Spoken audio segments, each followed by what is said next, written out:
के बाद यकीन का सफर। नूरी, पुलिस वाले तुम्हारा बयान लेना चाहते हैं। वो पहले भी आए थे लेकिन तुम्हारी हालत सही नहीं थी तो मैंने उनको मना कर दिया।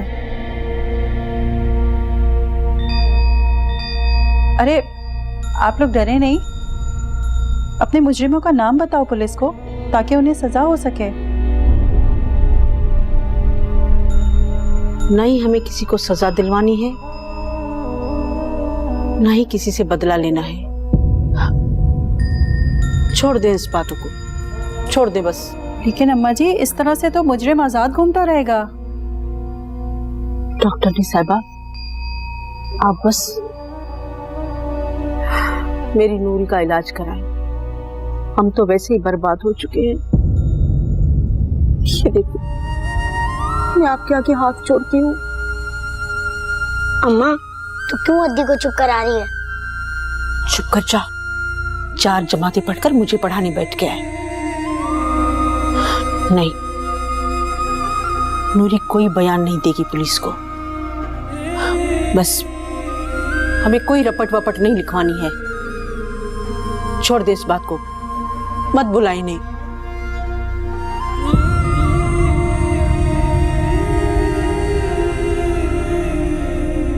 जबकि तब वो आईनी तरमीम के खिलाफ केस मेरा कोई बहुत पॉपुलर कदम नहीं था, बड़ी मुखालफत का सामना था। सॉरी, बाबा का बार से फोन है, वो आपकी मीटिंग है 15 मिनट में। अच्छा। मिस जोया, इनसे मिलिए, मेरे बेटे दानियाल हैं। अस्सलाम वालेकुम दानियाल साहब। वालेकुम अस्सलाम। ये चंद माह पहले लंदन से आए हैं बारट लॉ करके, और ढेर सारी डिग्रीज और डिप्लोमास लेके आए हैं। चले, मैं आप लोगों को डिस्टर्ब नहीं करता, मैं चलता हूँ। एक्सक्यूज मी, अगर आप माइंड ना करें और आपके पास वक्त हो तो मैं आपसे कुछ बात कर सकती हूँ। श्योर, तुम्हारी। आपके बाबा माशाल्लाह बहुत फेमस और सक्सेसफुल लॉयर हैं। क्या आप भी उनकी तरह सेलिब्रिटी लॉयर बनना चाहते हैं? नहीं। मेरा बाबा जैसा बनना मेरी बस की बात नहीं है। भाई मॉडेस्टी शो कर रहे हैं, ये मुझसे ज्यादा ज़हीन और टैलेंटेड है। कभी आप इसे कोर्ट में दलाइल देता देखें। इस उम्र में खुद पर इतना एतमाद और भरोसा मुझ में भी नहीं था। लगता है उस्मान साहब आपके बारे में काफी प्राउड फील करते हैं। बिल्कुल करता हूँ। मुझे अपने बेटे पे बहुत फख्र और नाज है। हो सकता है कि अभी ये मेरे नाम से जाना जाता हो, लेकिन मुझे पूरा यकीन है कि आने वाले सालों में मैं इसके नाम से जाना चाहूंगा। हाँ छोकरी, क्या नाम है तेरा? कहाँ रहती हो? गांव कौन सा तुम्हारा? नूरी नाम है मेरी अद्दी का। हम गांव हाफिजपुर में रहते हैं। ओ बाबा, तू कौन है? छोकरी को बात करने। मैं भाई हूँ उसका। ओ भाई, वो बच्चा है, तू बच्चा ही रहे, चुप करके खड़ा हो, अपनी बहन को बोलने दे। हाँ छोकरी, कौन था जो तुझे अपने साथ ले गया था? कोई सज्जन वज्जन, कोई यारी दोस्ती का चक्कर तो नहीं है ना? किसी छोकरे वोकरे के साथ तो नहीं चली गई थी? ये आप किस किस्म की बातें कर रहे हैं? एक तो वो वैसे ही इतने बड़े सदमे से गुजरी है और आप इस तरह के सवालात कर रहे हैं। और डॉक्टर ने साहबा, आप तो जरा साइड पे खड़ी हो जाए ना, हमें अपना काम करने दे। पुलिस ने तफ्तीश तो करनी है ना। हाँ छोकरी, तू बता, वो बोलना बीबी, बोलती क्यों नहीं है? वो कोई यारी वारी नहीं थी तो कौन था जो तेरे साथ उठा के ले गया? कोई अत्ता पता, कोई शक्ल, कोई हुलिया?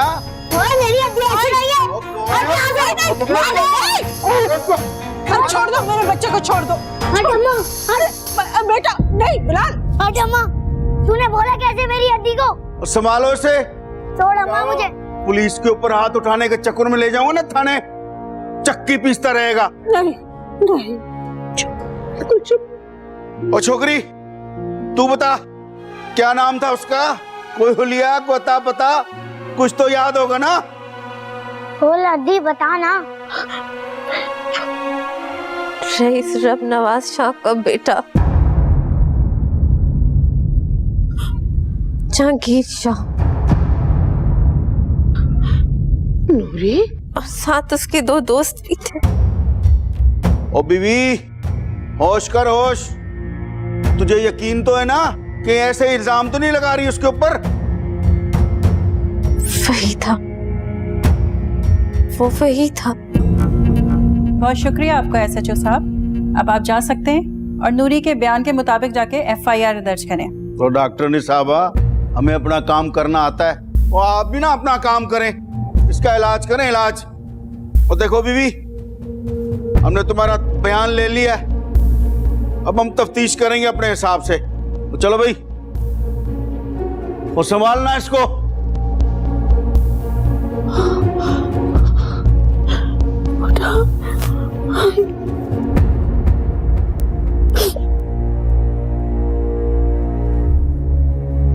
अरे भाई, तुम अभी तक यहीं घूम रहे हो हैं? 12 बज रहे हैं, दुकानों पे कब जाओगे भाई? जी बस जा रहा हूँ थोड़ी देर में। और बात सुनो रेहान,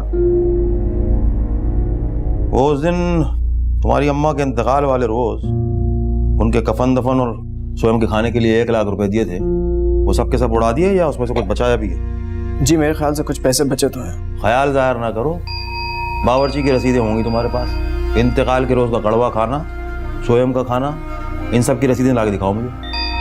जी अच्छा। ये लीजिए अभी गर्मा गर्म चपातियाँ मैंने बनाई हैं। हलीमा भी के हाथ की चपातियाँ आपको पसंद नहीं है ना, इसीलिए मैंने खुद बनाई है।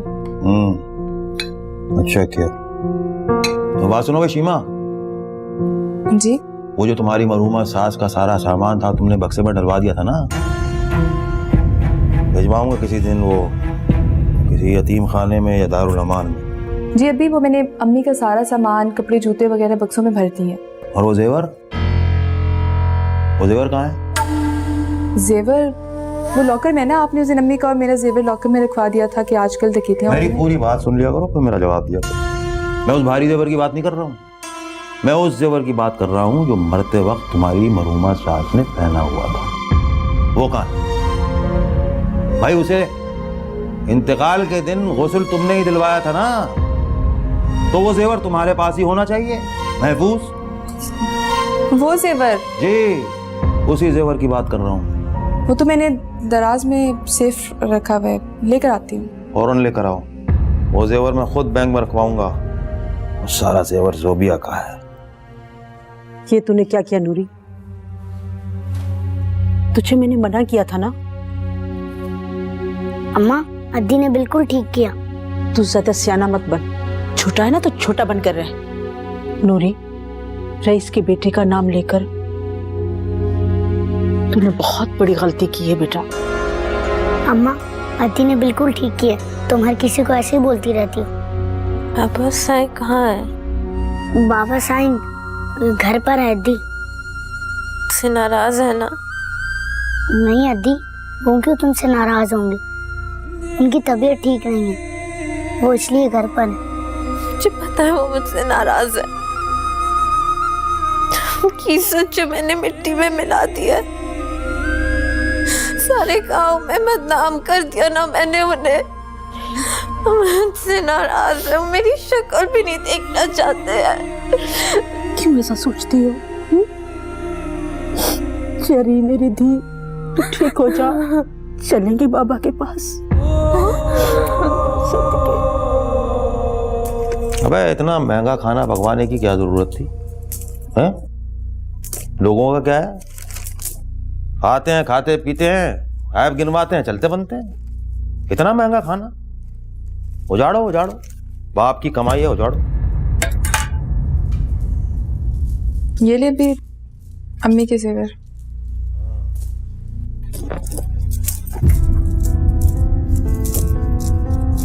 दो, चार, छः, वही सब क्या है? ये तो 8 चूड़ियां हैं, बाकी की चूड़ियां कहाँ हैं? बात सुनो शीमा, तुम्हारी मरहूमा सास ने मरते वक्त अपने हाथों में 12 सोने की चूड़ियां पहनी हुई थी, गले में सोने की 2 चेनें, उंगलियों में सोने की 4 अंगूठियां और कानों में सोने की झुमकियां।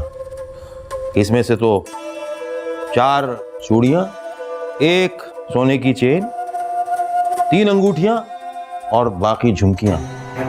ये कम है। वो सब कहाँ है? वो जेवर ला कर दो। अच्छा, वो जेवर? जी, वो जेवर। वो उस दिन मैंने परेशानी में दराज में रख दिया था।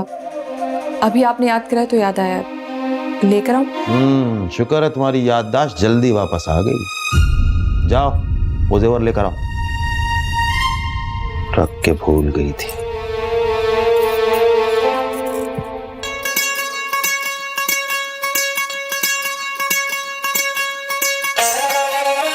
अस्सलाम वालेकुम। वालेकुम अस्सलाम। बैठे बैठे बैठे। ठीक है आप लोग सब? अल्हम्दुलिल्लाह, शुक्र है। आप लोगों को तो मालूम है इलेक्शन सर पे आ गया। अपने अपने इलाके में जाके भरपूर तैयारी शुरू करो। इस वक्त बहुत जरूरी है हमारे लिए कि मैं ये घर की सीट हर कीमत जीतूं। बिल्कुल साईं, पार्टी में मेरी इज्जत का सवाल है भाई, और आप लोगों की भी इज्जत का सवाल है। जी सही। लेकिन साईं, आजकल हमारे मुखालफों की बहुत वाह है हमारे इलाके में, और उनके काम को बड़ा सराह रहे हैं इलाके के लोग, जिसकी वजह से हमारी बात बन नहीं पा रही है। हाँ तो जाओ आप लोग भी काम करो, जितने काम हो सके करो। उसके लिए जितने पैसे चाहिए मैं दूंगा। साईं, मेरा ख्याल ये है कि इलाके में कुछ रोड बनवा लेते हैं और गरीब मिस्कीन हारियों और किसानों में आटे दाल की बोरियां और बेवाओं में मुफ्त सिलाई की मशीनें बांटने की एक तकरीब रख लेते हैं, और उसी में हम मीडिया के लोगों को भी बुला लेंगे। साईं, फिर आप देखना मीडिया में हमारी खबर ऐसी चलेगी कि बस वाह वाह हो जाएगी। ऐसा ही करते हैं। नहीं बोल सकते बाबा। ठीक होगी। अच्छा ठीक, आपकी तजवीज अच्छी है। अच्छा। और साईं, वो ऐसे जो है जहांगीर साईं के बारे में बात करना चाहता है। अच्छा कराओ। हाँ अयाज। साईं, वो एक परेशानी वाली बात है जहांगीर साईं के बारे में। तो फिर बोलो, जल्दी बोलो। वो साईं, कैसे बताऊं, छोटा मुंह बड़ी बात। वो जहांगीर साईं ने अपने दोस्तों के साथ मिलकर गांव की एक छोकरी के साथ गैंग रेप किया है साईं।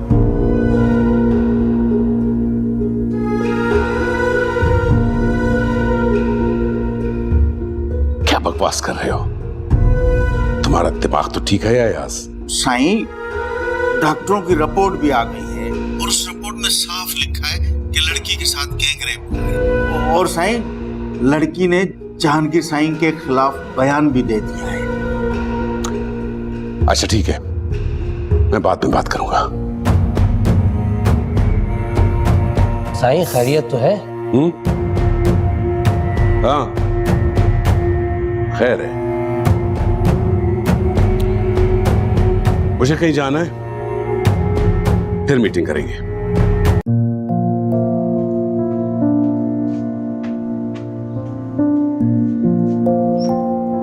अम्मी, खाने में क्या बनाया? बहुत भूख लगी है, जल्दी से खाना लगा दें। आ गई ज़ूबिया बेटा?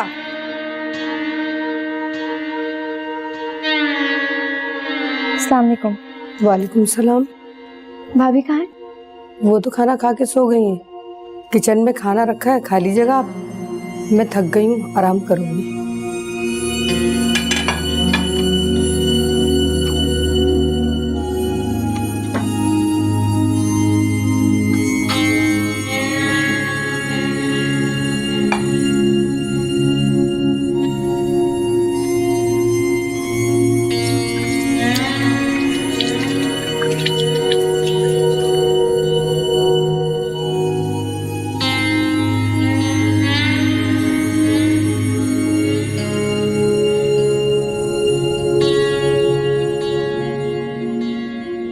अम्मी कहाँ रह गई? जल्दी आए ना।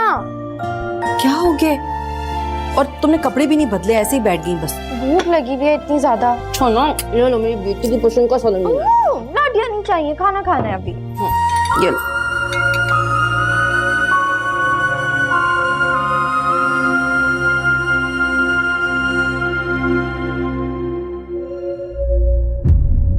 जहांगीर कहाँ है? साईं, वो तो सो रहे हैं। इस वक्त सो रहा है? जाओ उसे उठाओ, उसे कहो 1 मिनट में यार। जी साईं। खैर तो है साईं, आप इतना गुस्सा क्यों हो रहे हैं? ये सब तुम्हारे लाड प्यार का नतीजा है। 2 कौड़ी का बना कर रख दिया तुमने अपने बेटे को। अब खुश हो जाओ। तुम्हारा बेटा जवान हो चुका है, 2 कौड़ी की कमीन की बेटी को उठा कर ले गया है और अपने दोस्तों के साथ अयाजी करके आया है। जी बाबा।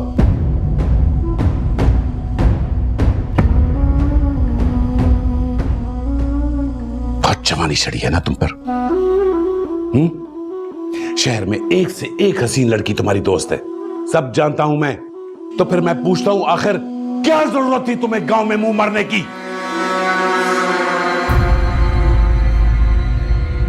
पार्टी में मेरी एक साख है, मेरी इज्जत है। पार्टी लीडरशिप को बरकरार के लिए मेरे मुखालिफिन दिन रात लगे हुए हैं। यहां पे मेरे मुखालिफिन अलग लगे हुए हैं। मीडिया में अगर इसकी बिनक पड़ गई ना तो समझो इलेक्शन से पहले मैं इलेक्शन हार जाऊंगा। जहांगीर, तुमने मुझे कहीं का नहीं छोड़ा। बाबा गलती हो गई मुझसे बाबा। बाबा दोस्तों का प्रोग्राम था, माफ कर दें बाबा। बकवास बंद करो, दिल तो चाहता है तुम्हारी गर्दन उतार के रख दूं। साईं माफ कर देना, बच्चा है, माफी मांग रहा है आपसे, आगे एहतियात करेगा। साईं आप मामले को संभाल लेना। अब कान खोलकर सुन लो मेरी बात। जब तक इलेक्शन नहीं होते तुम यहां नजर नहीं आओगे। दफा हो जाओ कराची, और कराची में भी सिर्फ घर और यूनिवर्सिटी, तीसरी कोई जगह ना सुनूं जहां तुम आते जाते होगे। समझ में आया तुम्हें? अब दफा हो जाओ यहां से।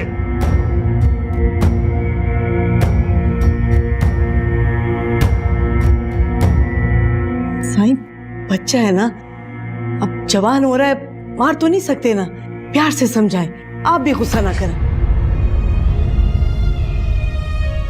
अम्मी, अम्मी आप चाहती थी ना मैं बहुत पढ़ूं, डॉक्टर बनूं। अम्मी मुझसे तो पढ़ा ही नहीं जाता, मुझसे कुछ नहीं पढ़ा जाता।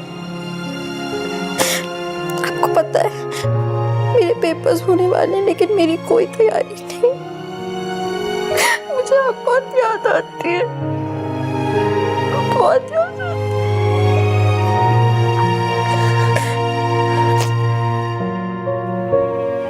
ज़ूबिया, कभी कमरे से बाहर निकल के भी झांक लिया करो। अकेली जान है मेरी, मैं क्या क्या करूं? बच्चा संभालूं, किचन देखूं, ऊपर से हलीमा भी बीमार पड़ गई है।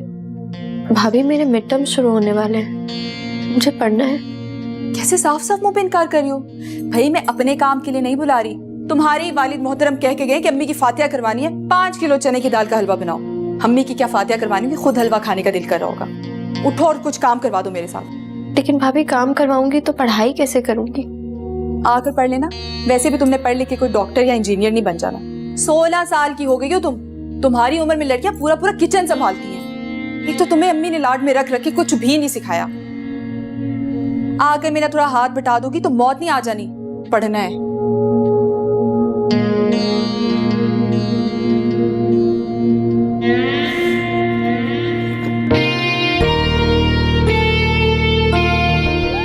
कहाँ रह गए इनकी समझ में नहीं आ रही। बच्चे को संभालो, पूरा दिन काम। बेटा आ रहे हैं, और हम सब्र कर जाओ, नहीं तंग करो बेटा। आ रहे पापा।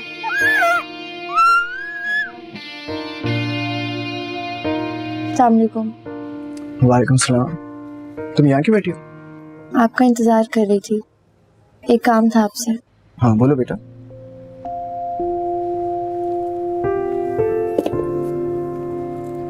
तुम रो रही थी?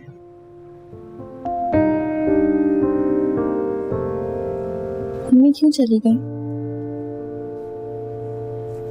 बेटा बेटा मैं हूं ना तुम्हारे पास हमेशा। क्या कहता हूं मैं तुम्हें? तुम मेरी प्यारी सी नन्ही सी गुड़िया है ना? अब्बी ने अम्मी को कितना मारा था, आपने उन्हें रोका क्यों नहीं? क्यों नहीं बचाया अम्मी को? आप तो बचा सकते थे ना। आपको पता है मैं जब जब अब्बी को देखती हूँ ना, मुझे उनसे और भी ज्यादा नफरत होती है। उनकी शक्ल देखने को दिल नहीं करता। उनकी वजह से अम्मी चली गई। ये तुम्हारे हाथ में क्या हुआ? जल गया था। कैसे जल गया? किचन में काम कर रही थी, घी गिर गया। हलीमा भी और शीमा कहाँ थे जो तुम किचन में काम कर रही थी? रेहान, आप यहाँ बैठे हो? मैं कब से आपका इंतजार कर रही हूँ। परेशानी में मेरा खून खुश्क हो गया कि अल्लाह मेरा मियाँ कहाँ है। खा पियो, आपको परवाह भी नहीं है कि घर बैठ के बीवी आपका इंतजार कर रही होती है। बस अभी आया था, 2 घड़ी इसके पास बैठ गया था। 2 घड़ी आके ना अरहम के पास भी बैठ जाए, वो भी आप ही की औलाद है, जहेज में नहीं लेके आई मैं उसको साथ। पता भी है वो आपको देखे बगैर सोता नहीं है रात को। आप उठ जाए, मेरा मुंह क्या देख रहे हैं? और जुबिया, भाई के घर आते ही उनके कान भरने के अलावा ना कोई ढंग का काम भी कर लिया करो। वैसे तो बड़ी पढ़ाइयां तुम्हें याद आ रही थी, अब फिल्मी हीरोइनों की तरह यहाँ बैठी हुई है। आप उठ रहे? आप अंदर आएंगे तो आपको खाना दूंगी, अरहम को सुलाऊंगी और फिर खुद जाके कहीं आराम करूंगी मैं। उठ जाए, उठे। बेटा मैं तुमसे कल बात करता हूँ।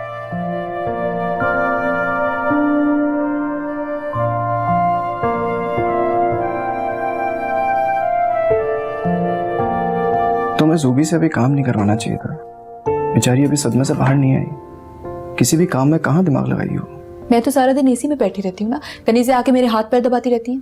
क्या हुआ जो जरा सा उससे काम करवा लिया? घिस तो नहीं गई वो? घिसने की बात नहीं है, छोटी है वो। तुम्हें मालूम है उसने कभी किचन में कोई काम नहीं किया। और जब अम्मी जिंदा थी तो सारा काम वही करती थी, तो हलीमा भी। और अब जब अम्मी नहीं रही है ना तो सबको मुफ्त की नौकरानी मिल गई है। अम्मी जिंदा थी ना तो उसके नखरे वो उठा लिया करती थी। जान का अजाब है मेरे। 100 सासों पे भारी एक सुसर मिला है मुझे। और शौहर की औकात यह है कि महीने के आखिर में तनख्वाहदार मुलाजिम की तो उसके हाथ में पैसे कुछ रख दिए जाते हैं। हाँ तो कोई कम पैसे थोड़ी देते हो, अच्छी खासी रकम मिल जाती है मुझे। और मुझे नहीं लगता उसमें तुम्हारा और उनके खर्चे में कोई फर्क पड़ता हो। अच्छे से घर चल रहा है माशाल्लाह। देते तो आपको मुलाजमों की तरह ना, अभी की जी हुजूरी करके और उनकी खिदमतों के सिले में। एक दिन जी हुजूरी नहीं हुई ना तो हम अगले दिन बाहर खड़े होंगे। 1 लाख रुपए आपके हाथ में रख के हिसाब ऐसे मांग रहे थे जैसे 10 लाख रुपए। हम मुझसे जेवरात का हिसाब ऐसे मांग रहे थे जैसे मैं चोर हूं।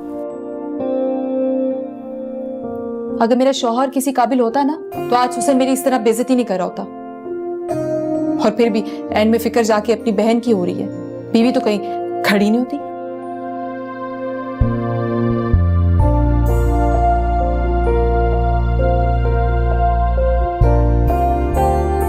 सारा दिन खिदमतें मैं करूं और आखिर में बुरी भी मैं ही कहलाऊं।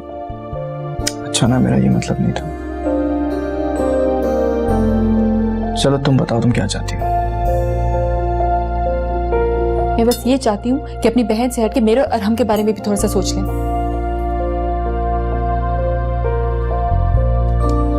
अच्छा चलो ठीक है, अपना मूड तो ठीक करो तुम।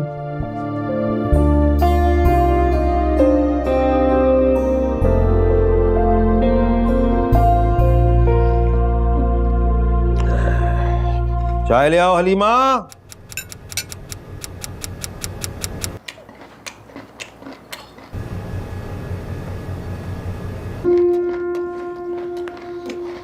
अभी हाँ बोलो, चुप क्यों हो गई? अभी वो अबे यार ये कैसी चाय लेकर आ गई हो हलीमा? बालाई बिल्कुल भी नहीं है इसमें, बालाई डाल के लाओ फौरन। और ये शीमा कहाँ है? सबको मेरा काम करते हुए मौत आती है बस। अब तुम बोल भी चुको, क्यों सर पे सवार हो? वो पैसे चाहिए थे, एनरोलमेंट फॉर्म जाना है, आज फीस जमा करवाने की लास्ट डेट है। और तुम आज जागी हो आखिरी वक्त में?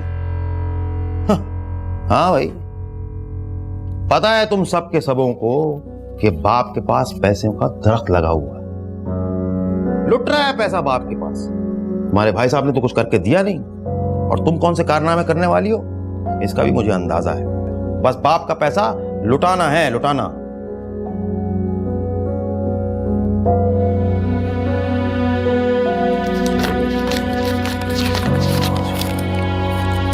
ये लो 5,000 रुपए।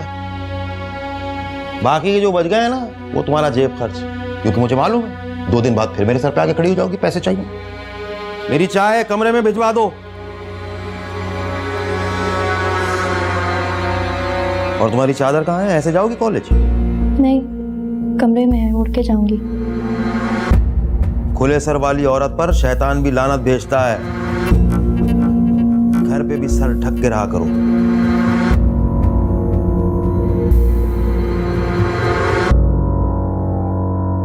कमाल करती हो यार तुम।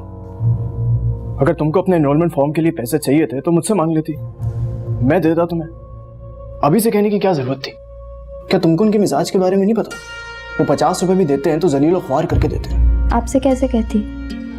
आप तो मेरी बात सुनने के लिए रुके ही नहीं थे।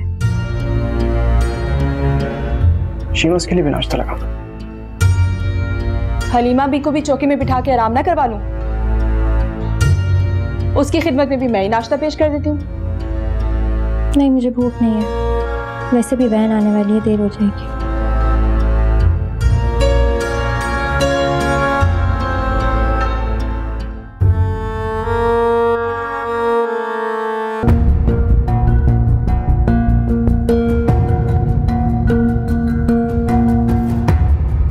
बहुत बड़ा कारनामा किया तुमने, सुरखरू होके आए हो।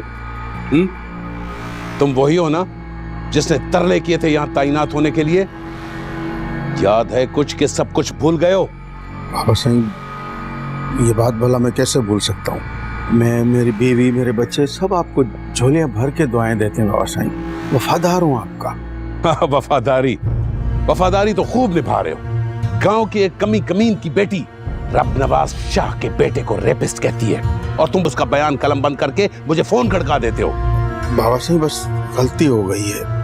हम तो वैसे भी आपके नमकखार हैं। इस लड़की का बयान तो तुमने ले लिया, डॉक्टर की रिपोर्ट भी आ गई। अब क्या मासूम बनकर हमारे खिलाफ FIR भी काटोगे? बाबा साईं, FIR कटने का तो सवाल ही पैदा नहीं होता। तुम अब क्या करोगे, कैसे करोगे, मुझे नहीं पता। अगर ये बात मेरे मुखालफों तक पहुंची या FIR कटी या किसी को कानो कान खबर हुई, याद रखना मैं तुझे नहीं छोड़ूंगा। जो भी करना है करो, इस वाक्य को हमेशा के लिए दफन हो जाना चाहिए। आप मुझ पे भरोसा कर सकते हैं साईं। बस यूं समझें कि वो लड़की और उसके घर वाले आइंदा जबान नहीं खोलेंगे।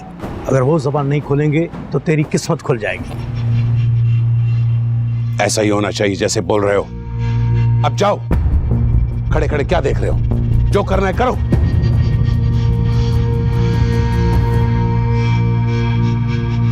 असफी की कितनी कमी महसूस होती है ना। घर में एकदम सन्नाटा सा हो गया है। उस जैसा इस घर में है ही कौन? इतनी बातें, इतना खिलंडरा। दानियाल तो बिल्कुल अलग किस्म का लड़का है, बहुत संजीदा मिजाज है वो। भाई ये दानियाल है कहाँ? अब मामू जान की कोई इम्पोर्टेंट कॉल आई थी तो वो आ गए। आओ दानियाल, मैं भी केती से तुम्हारे बारे में पूछ रहा था। किसकी कॉल आ गई थी भाई? ये वो जो जिलानी एडवोकेसी फर्म से शाहिद जिलानी की कॉल आई थी। अरे शाहिद जिलानी तो मेरे पुराने वाकिफों में से है, मगर बात क्या है कि शाहिद जिलानी को तुम्हें खुद कॉल करके बात करनी पड़ गई? वो चाहते हैं कि मैं अपनी केस की तारीख आगे कर दूं।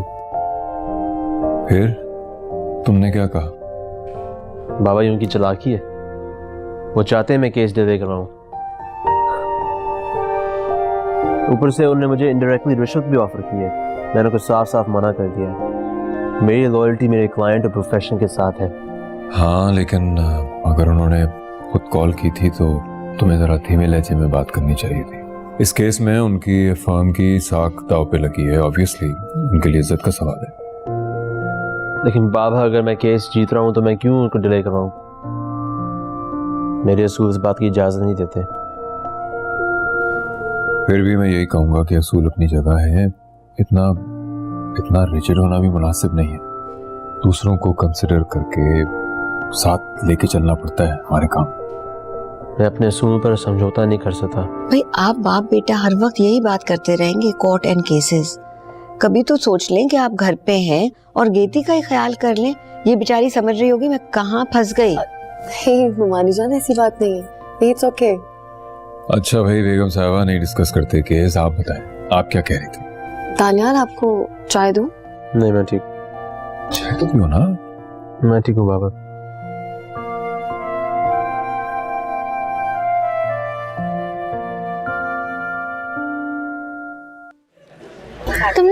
ड्रामा फेस्टिवल की तैयारियां देखी? अच्छा मैं तुमसे बाद में बात करूँ। तुम यहाँ बैठी हो, मैं तुम्हें लैब्स और लाइब्रेरी हर जगह कब से ढूंढ रही हूँ। तुम कहाँ थी? यार मैम फरजाना ने ड्रामा फेस्टिवल के लिए लड़कियों के ऑडिशंस रखे थे, बस वो ही देख रही थी। अच्छे रोल से सिर्फ BA और BSc वाली लड़कियों को ही मिल रहे हैं, हम FSc वाली लड़कियों को तो ऐसे छोटे मोटे रोल्स ही मिल रहे हैं। सुनो, क्यों ना हम भी चलकर ऑडिशन दें? तुम पागल हो गई हो? मुझसे नहीं होगा ये सब कुछ। मैंने तो कभी स्कूल के फंक्शंस में भी ट्राई नहीं किया, मैं नहीं कर सकती ये सब कुछ। तो बाकी सब कौन से टॉम क्रूज या शाहरुख खान के रिश्तेदार हैं? सभी अनाड़ी हैं एक्टिंग में, तुम चल कर तो देखो। तुम ट्राई कर लो, मेरा दिल नहीं कर रहा। तुम्हारे दिल की ऐसी की तैसी, सीधी शराबत से चलो मेरे साथ। मुझसे नहीं होगा मिसबा, मुझसे बिल्कुल नहीं होगा, मुझे एक्टिंग दूर दूर तक नहीं आती है।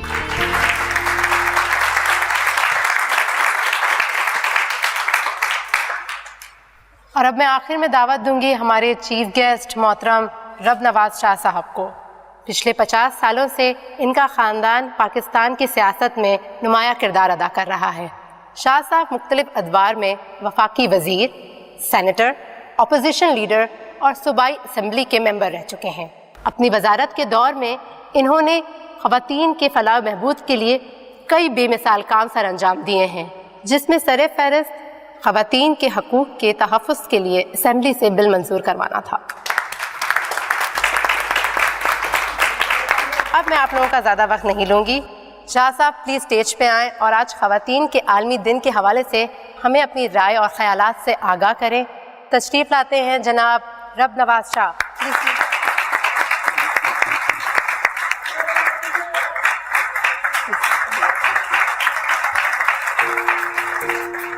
थोड़ा पीछे होइए, कॉन्फिडेंस के साथ बोलिए, घबराइएगा नहीं। मैं क्या बताऊं, मैं क्यों गमगीन, मेरी खामोशी का आलम क्या बताऊं शहजादे।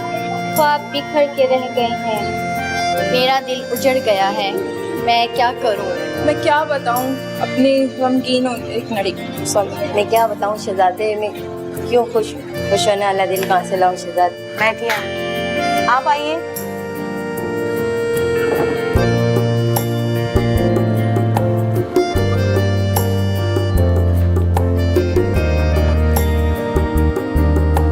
बोलिए।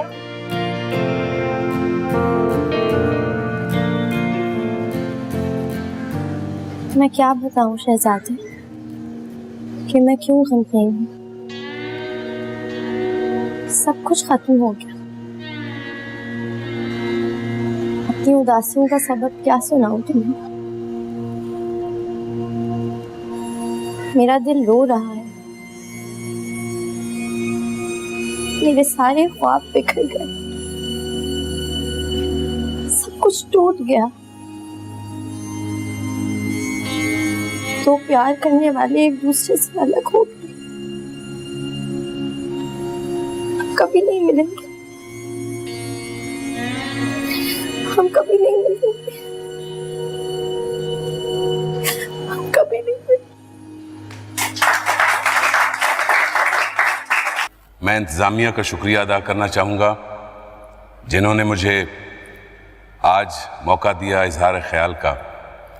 ये एक बहुत स्पेशल दिन है, ख़वातीन का आलमी दिन, और ये इसलिए स्पेशल है कि ख़वातीन जो हैं हमारे मुस्तक़बिल के मेमारों की तालीम और तरबियत की ज़िम्मेदारी उन पे आयद होती है।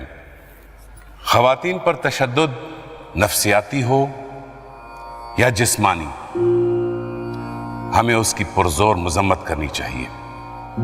ना सिर्फ ये कि हमें उसकी मज़म्मत करनी चाहिए, बल्कि उसके खिलाफ अमली इक़दामात भी करने चाहिए।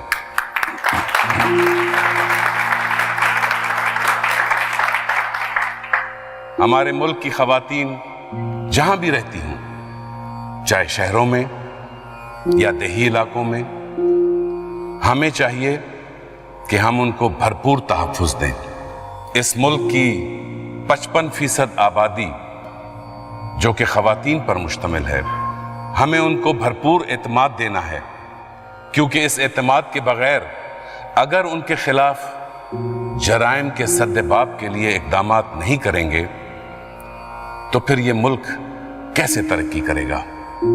हमें चाहिए कि हम खवातीन को ना सिर्फ उनके घरों में बल्कि उनके वर्क प्लेस पे जहां वो काम करती हैं भरपूर इज्जत और हर किस्म का तहफ़्फ़ुज़ फराहम करें।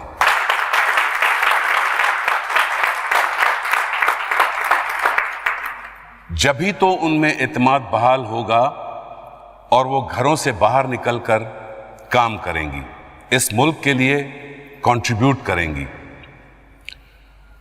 अनफॉर्चुनेटली खवातीन के खिलाफ जो जराइम परवान चढ़ रहे हैं हमारे मुल्क में, जिनमें रेप, जिनमें तेजाब फेंकना, जिनमें मारपीट, हम इसकी भरपूर मजम्मत करते हैं।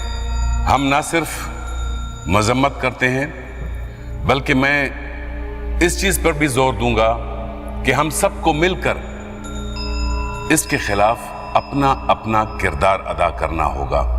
लिहाजा आज 8 मार्च को खवातीन के आलमी दिन के मौके पर मैं ये ऐलान करता हूं कि खवातीन के खिलाफ किसी किस्म की भी अब्यूज या वायलेंस के खिलाफ किसी भी फोरम पे किसी भी हद तक जाकर लड़ना पड़ा तो मैं आपसे वादा करता हूं कि मैं लड़ूंगा।